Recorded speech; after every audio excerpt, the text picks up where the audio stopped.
Teresa, 45. Rebecca, 44. Lisa, 41. Kata, 38. Maggie, 45. Molly, 38. Josie, 60. Katie, 44. Claire, 34. Samantha, 40. Marsha, 66. Welcome back to INTERWOVN's Spring-Summer season of 2022. This podcast is dedicated to women taking control of middle life's narrative through story and conversation. Each episode will bring you inspiration, information, and community relevant to middle life. This episode features a conversation between Maggie, a freelance makeup artist and mother of two, and her friend Lisa, a public health and business consultant and also a mother of two, as they discuss identity, growth, work-life balance, claiming a sense of self, and pandemic paradigm shifts. Remember to hit subscribe and to visit our website so that you can sign up for our newsletter as well as access more resources. Find us at interwoven.com. That's INTERWOVXN.com. I'm Maggie. I'm 39 and holding. Just kidding. I'm 45. Hi, I'm Lisa. I'm 41. Well, I'll get started. Maggie and I met. I love our meeting story because Maggie and I actually met at a bar in New York City, in Brooklyn. Believe it or not, we were there with other people. And then what happened? We both kind of were like looking at the same guy. We were like, I remember us being at this bar and we were both just like, oh yeah, I'm here to meet so-and-so. And you're like, yeah. And I was like, you know what? I think you're much cooler. Let's just be friends. It was a great story. And then the best part about it too is that Maggie, I don't think you were, I was living in New York, but I don't think you were living in New York. You were just there a lot for work, right? Yeah.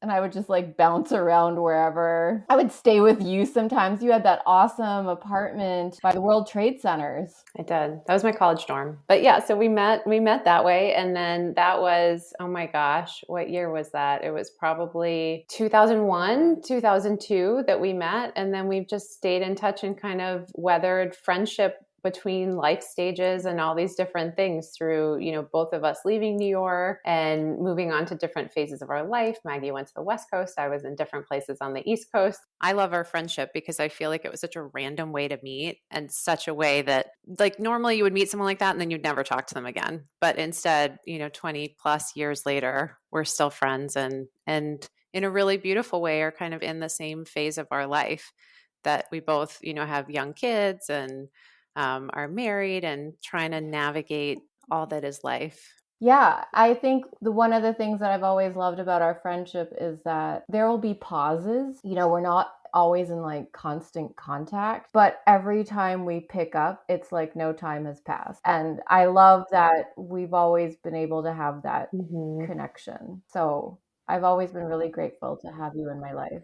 I think thinking about that topic too, one of the things that it is, I think, challenging, right? You're in this new time of life and you meet new mom friends, but it's so valuable to have your old friends, even though maybe you don't live. And Maggie and I don't live in the same state. We live far from each other, but it still works because you can kind of take these big pauses and still come back to it, to say like, I'm having, a life issue and I can't be a present friend right now, but you can still come back to it. So I think there's so much value in that. And I think from talking to many of my women friends, they resonate with that it doesn't really matter if you've had really solid life experience together. It doesn't really matter if you need to like take a break from it just to deal with the other stuff going on in your life, which is really nice. One of the things I've been thinking about this week is, so I'm 41 years old, but I have two small children, 3 and almost 1 year old.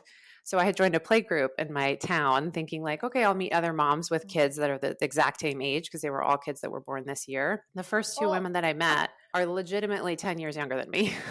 I was talking to them. I don't think I told you this, Maggie. I was like, oh, one of the women was from my town, the town I grew up in. So we were talking about it. And she's like, oh, when did you graduate high school? And I was like, oh, in 1998. And she's like, oh, and she kind of paused. And I'm like, when did you graduate high school? And she's like, 2008. And I was like done with college by then. And I'm like, oh, cool. Like, that's great. And our kids are the exact same age. So obviously there's just like there's a moment of, I think, our friendship, that woman and I's friendship will just probably not be the same as someone my own age who's dealing with similar issues, has been married as long as me, all of those different things. So it is kind of like it's an interesting experience to navigate as being an older mom with young kids. Are older though.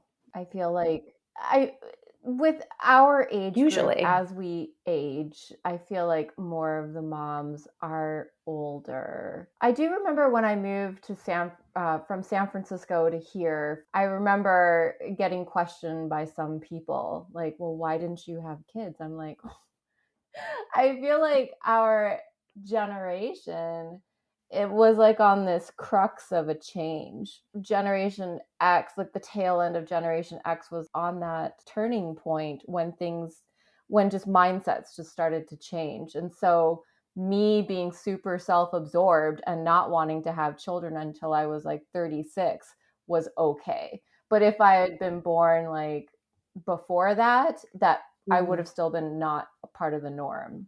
I didn't want kids at all. You didn't want kids until you were 36? No. I didn't know that. No, I didn't want kids at all. That was actually how I knew Adam was going to be the one. And that totally, it just changed everything. It's interesting because I won't share too much about it, obviously, but for me, I wanted kids a lot sooner than I did have them. My husband and I had like challenges with having kids, and my ideal was I met my husband at 30. I wanted to have kids like ASAP. You know, we were like, okay, we'll wait a year. And then it ended up being 5 years and 6 years before we had my son. And then a couple more years till we had my daughter. But it was such a different experience. Or I knew I wanted kids from the get-go. I don't know. I just knew it. Even a friend of mine, I always remember this. A good friend of mine asked me, because I was in the middle of like all this infertility stuff and we were having so many problems and I was so sad and like really upset. And she asked me, she said, and she is a woman, I should say, she does not have kids. And she was kind of grappling with like ever wanting them. And she's like, how do you know? She's like, I'm going to be 40 soon. And right now I just don't want them. Like, how do you know in your heart that you do? And I couldn't really explain it. I was just like, I just know. I just do. And I was like, and I think for her at the time, I was like, you're 38 years old. If you feel like you don't, you probably don't. Because she was with her partner already. I was like, don't doubt it. You know, and I know that's like a whole other thing going on now of women who are child-free by choice, which is great. Like, honor that. But it is this amazing thing where it's amazing to hear your experience so that it changed, that it, like you were adamantly like, no, and then could come around to it. I think so. But I wonder if part of that is just meeting the right partner. I also think it's a maturity thing too. Like I definitely needed to do a lot of growing up for sure. Yeah. When you meet that right person, it's about timing. Like if we were younger when we had met, I'm not sure if we would have gotten together. You know, like I don't think he would have been crazy enough for me. Like when we met, I was crazy. I know, we were wild. I do think many relationships though, especially for those of us who like met our partners late, quote unquote, later in life. I don't think my husband and I, we joke about this. Like if we had met in college, we wouldn't have gotten together. He wouldn't have been into me. Or in my 20s when I was in New York, I would have been like, you're Boringsville. I'm not interested. You know, like I want someone who's more exciting because this is like my time to like pretend I'm a Sex and the City person and like go out and be fabulous. You know, it would not. He would have been like too boring for me. But now, and he's not boring at all. I was just like ridiculous. We were talking earlier this week about Sex and the City and the new reboot and how it just doesn't work nowadays because the culture is different. Like it worked back then when we were in our 20s and we were actually living in New York doing that same lifestyle. And it was like women's lib all over again. But now it's just kind of old news. Yeah, I still haven't seen it, but I want to. So Maggie and I connected earlier this week and I shared with her this quote that I read in a book and how it kind of hit me. I was reading this fiction book and I was just sitting there. The kids were both napping. It was last weekend and I was sitting there just reading. And then this line pops out and it just like hits me in the gut of all of a sudden, I'm like, oh my gosh, this character is me. And I'll read it. And I sent it and then I texted it to Maggie because I was like, Maggie, just read this. I was like, you got to just like see, does this resonate with you as we're thinking about this podcast? So I'll read the quote. It says, a lot of times when I think I'm being self-sufficient, I'm really just learning to live without the things I need. And I just read it over and over and I sent it to several of my girlfriends and I'm like, this just like hit me of this is me being so self-sufficient and me, I think as a mother and trying to navigate parenthood and balancing that with career, with marriage, with being a wife, with being a mom and all these different pieces and realizing that when you think you're just doing it all yourself, you're overtaxed, you're overburdened, you're exhausted, which I know I feel like 100% of the time, like to the core, just like, why am I so tired? Even though my kids are great sleepers and I sleep at night, but it's because I'm learning just to not ask for help or not communicate what I need. But I thought it would just be a good moment to bring it up here. And like Maggie and I were talking about it earlier this week too, that this seems to resonate, I think, with a lot of women our age in particular, that, in your mid 40s, you probably have, if you're choosing to work, you have a big career, like you've kind of figured that out. Plus you have kids, plus potentially a partner, and to navigate those three pieces and sides of yourself and try and leave space for yourself too. I have not figured that out. And I think that's one of the biggest challenges that women in particular I have not face. figured out how to carve out time for myself. I almost see it as wasteful because there's so many other things that I need to be doing, But that's cute. Need to be doing, right? It's about like need to do in this moment as opposed to want to do. It's funny, like every time you say that quote, I feel myself fighting back against it. Like I don't want to accept the weight of it because it's heavy. There's a bit of blame, I feel like, intrinsic to it, of like you're blaming yourself. But then I don't know, it's complex. Like the more I think about it, the more I'm just like, oh. And one of my girlfriends who I sent it to, I told Maggie this, she said, oh, wow, that's like years of therapy wrapped up in one sentence, which I thought was a beautiful way to put it, to be like, you know what? I think it is. Like, there's a lot to unpack there. I'll reemphasize, like, this book was just a fiction book. And the sentence wasn't even a chapter ender. It was just in there, and for some reason at that moment, I just kept rereading it. I fight back against it because it makes me feel sad and I don't want to accept the sadness of it. I think that I had accepted that, during that whole breastfeeding stage. But then after breastfeeding was done, it was like, I'm going to get my life back. I am going to be me. I'm going to get my own body back. But, have I really? I was going to say, did you? How? Can you explain?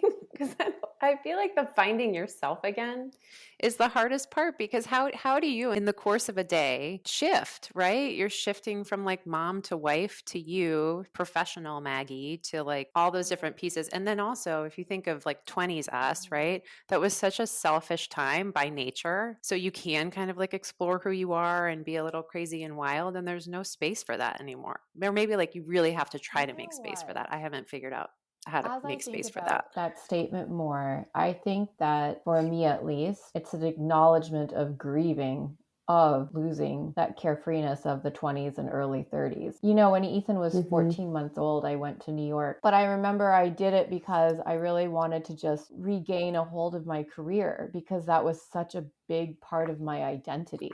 It was pretty much my identity. And having a child really ripped that. Sure, my agents at the time let me take 3 months off. And then I remember at the 3-month date, I remember my old agent emailed and was like, hey, so-and-so would like to book you. And I was like, okay. And like one part of me was like, yes, let's get right to it. And then the other part of me was like, oh my God, I'm still exclusively breastfeeding this 4-month-old. How am I going to do this? Back then, people weren't really that accepting of pumping, especially at this one studio. It was filled with ex-New Yorkers living in the Midwest. And so none of them, they were like us in our 20s, like children are not even on the radar. And then I would have to go shamefully into the bathroom and pump. I had 20 minutes total. And I remember getting into an argument once with my art director. And I was like, listen, it's been 5 hours since I last pumped. So either I'm going to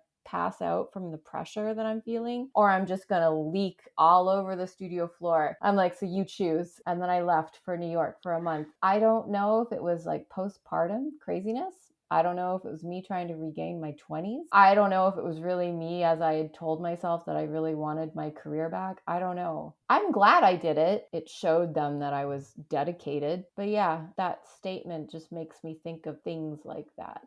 Yeah, I think it brings up balancing work and motherhood and what that looks like. You have to make tough decisions about it.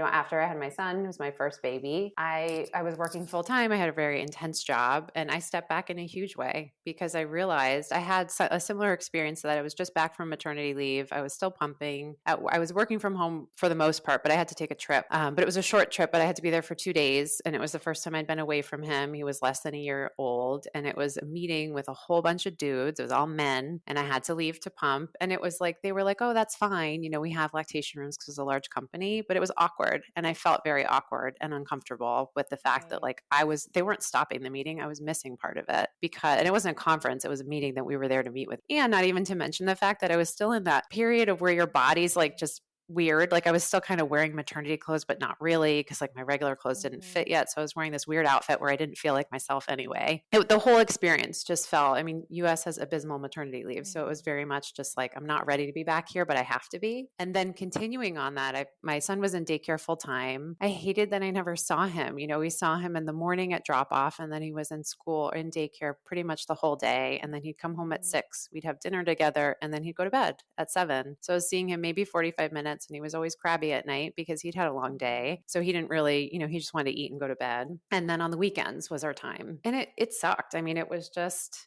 especially for me, because I'd waited so long to have him. I was like, I didn't wait this long to have this baby to just like never see him.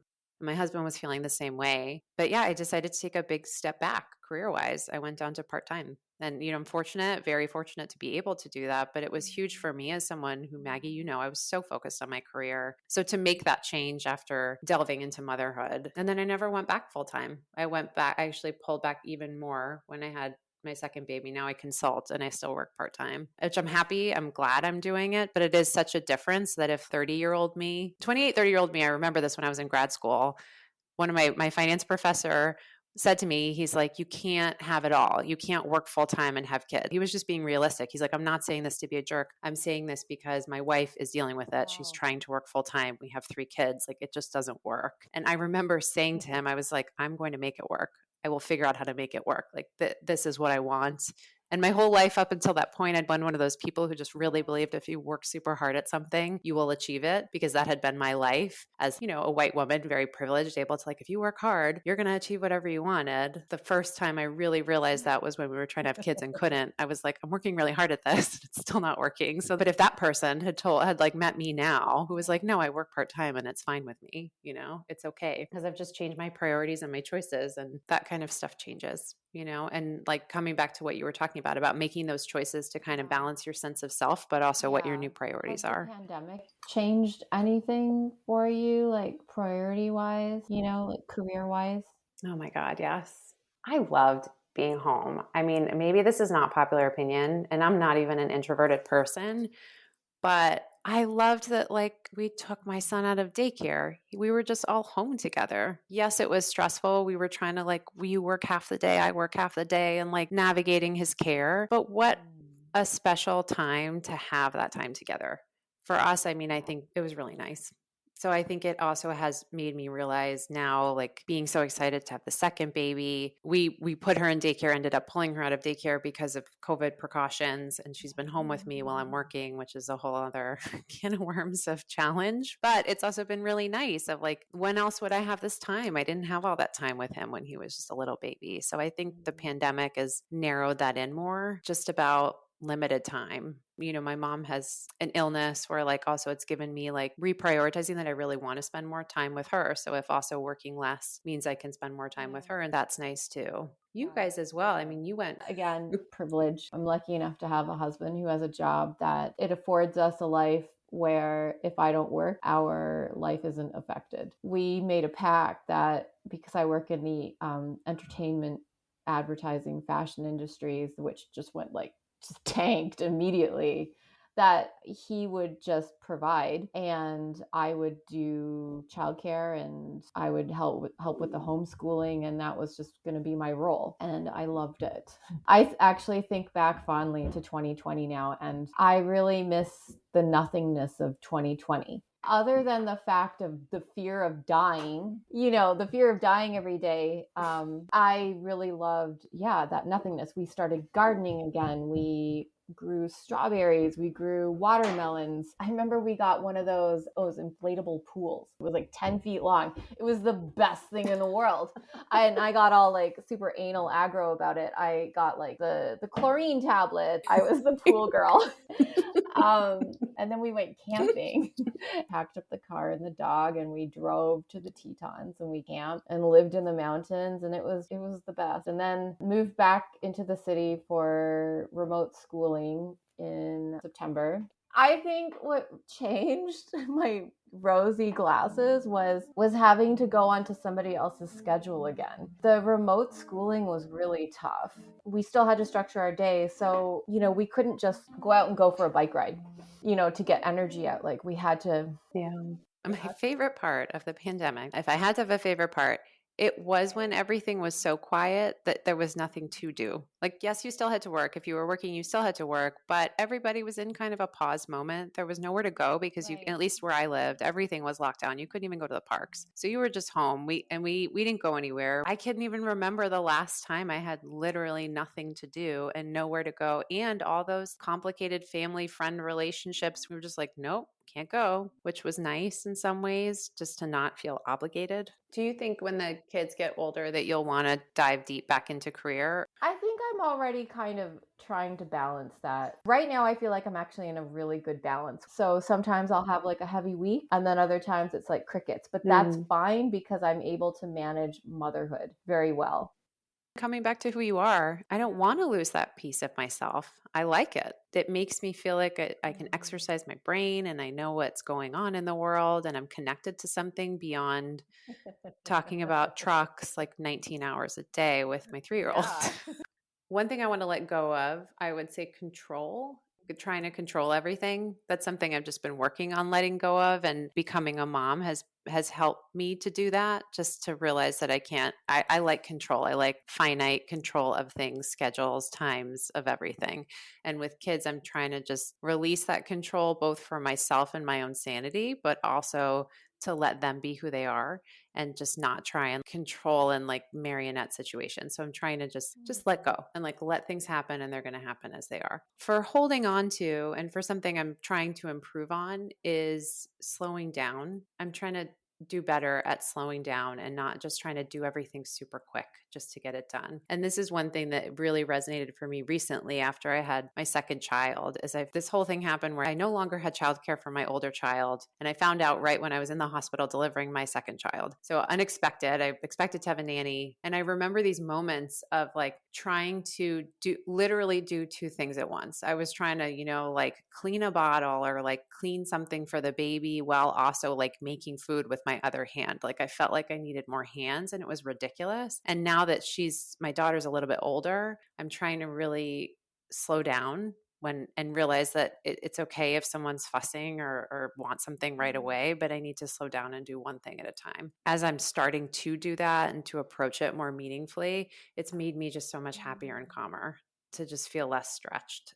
I feel like mine is more about connecting into myself. Mine is more about being able to really go deep and tap into my emotions so that I'm able to be present for my child's emotions, so that my child is able to feel comfortable and fully expressing himself and feeling the emotions that he has and not trying to suppress the emotions that he has. For me, that's really important. And I feel that for my children as they grow up, especially two little white males, I think that it's really important that they are able to connect to themselves, but they're only going to be able to do that if I'm able to do that. So I don't know if that's letting go and embracing. All I know is that is just one of the things that I try to lead with parenting right now. Letting go, always having to do like big, elaborate, organic meals. I did learn to let go of that, and now I'm all about frozen pizza. I am so all about frozen pizza. I freaking love frozen pizza, frozen chicken nuggets, all of that. All these things that I said, I'm never gonna do that. And here I am, hot dog lady. Cereal. Oh, I love cereal in the mornings. Just pour it. I have let go and like those expectations of myself. That's so true. Thank you, Maggie, for inviting me to join you with us. It was great. It was wonderful. It was really cool to connect this way. Thanks for having us. Thank you for your presence here with us today. We invite you to keep coming back and to weave your story into legacy. Subscribe now and visit INTERWOVN.com to sign up for our newsletter and access more resources. This show's copyright is May of 2022. We want to thank our sponsors and affiliates, as well as our producers, Teresa Kopak, Rebecca Jankowski, and Jen Gilmore of Sound Fort Studios. All original music was created and performed by Gina Barrington. A special thanks to Maggie and Lisa for sharing their stories with us.